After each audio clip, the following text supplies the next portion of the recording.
Deia abans que m'he arribat tard i molt malament i, de fet, la proposta que tenim avui, segons el nostre entendre, té seriosos dubtes de legalitat i seguretat jurídica. Molt seriosos. Ens han passat un informe que aquests dubtes a nosaltres no ens han esvaït, sinó que en algun cas ens els confirmen. I allà està. Què tenim més? Doncs un projecte amb mancances essencials en els plecs tècnics. Estem donant l'explotació a 50 anys d'un càmping i els plecs tècnics no diuen com considerem que s'hauria de gestionar aquest càmping. I no diu tampoc com s'ha de fer el control i el seguiment. 50 anys sense que els plecs diguin com se farà el control i el seguiment. Tenim també un model que per nosaltres té elements molt negatius, com per exemple la durada de 50 anys, que casualment és la vida mitjana d'un elefant asiàtic. Potser al final hi haurem de posar elefant asiàtic a aquest càmping. I tenim també, i segurament és el pitjor, una proposta sense consens. Senyora Iglesias, no és veritat que no es pugui fer una concessió d'obra i serveis.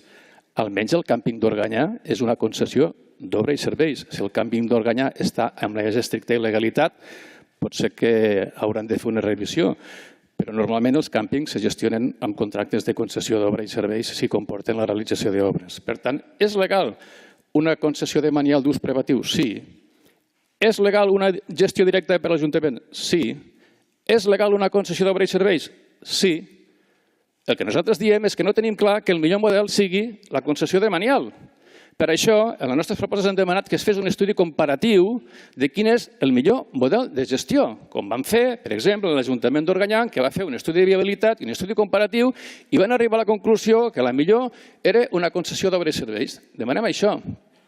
Per això pensem que, com s'ha demanat per part del regidor de Vergés i del regidor Palau, i que nosaltres hem demanat per escrit, el que caldria és deixar sobre la taula aquest expedient, revisar a fons el model, arribar a un consens sobre el model que implica, entre altres coses, quin tipus de contracte és, quina durada, quin és el cànon i després fer els plecs de clàusules i portar al ple el nou contracte de la licitació quan hi hagi seguretat jurídica plena i absoluta, que segons el nostre parer en aquest moment no hi és. No hi ha l'informe preceptiu del secretari municipal, no hi és, s'ha substituït per una nota informativa i això no és un informe preceptiu del secretari municipal i això ha dit la Junta Consultiva de Contractes Públics.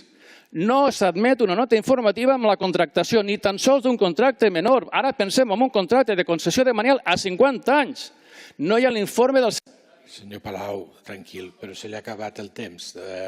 Li deixo acabar, però... Tranquil, vull dir, vinga. El pla especial urbanístic no és vigent. No és vigent.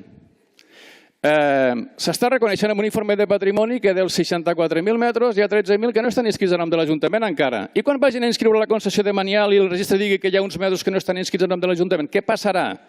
I una última cosa, el pla especial que es va iniciar en el mandat anterior, diu que es reserva un màxim de 64.000 metres quadrats per usos de càmping. No vol dir que s'hagin d'utilitzar tots els 64.000. Vol dir que no es pot utilitzar més de 64.000, però res impedeix que s'utilitzin menys de 64.000. I aquest és un element molt important del model, que no l'hem discutit i s'ha donat com a premissa que com que el pla especial diu 64.000, el càmping i la cessió, la concessió de manial ha de tenir 64.000. No és veritat. Moltes gràcies. Gràcies, senyor Falcó.